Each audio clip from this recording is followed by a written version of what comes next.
Ronald and Nancy Reagan were defined by their love for each other. They were as close to being one person as it is possible for any two people to be.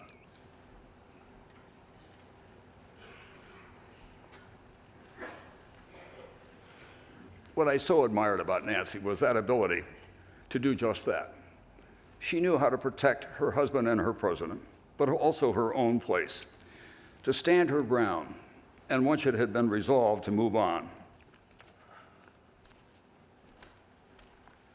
My parents were two halves of a circle, closed tight around a world in which their love for each other was the only sustenance they needed.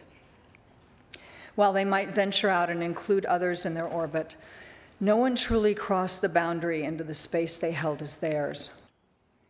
A beautiful lady is at the gate asking for you, he said. The moment before my father died, he opened his eyes, which had been closed for days, and he looked straight at my mother. The circle was drawn again as he left this world. To sit beside Meredith, she looked at me in a disbelieving way and said, "You did not mention Nancy." What I really mean to say is that there would be no Ronald Reagan Presidential Library without a President Ronald Reagan, and there likely wouldn't have been a President Ronald Reagan without a Nancy Reagan.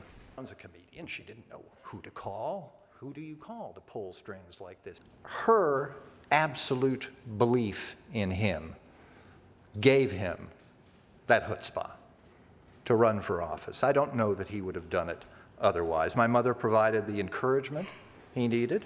She guided him. She provided a refuge into which he could repair to gather his strength. She guarded his privacy. She protected him. Both possessed great individual talents, but as a couple, they were more than the sum of their parts.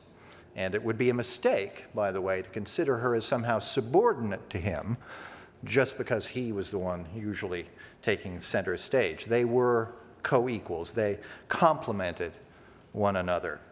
Individually, they may have gone far, but together they could and did go anywhere.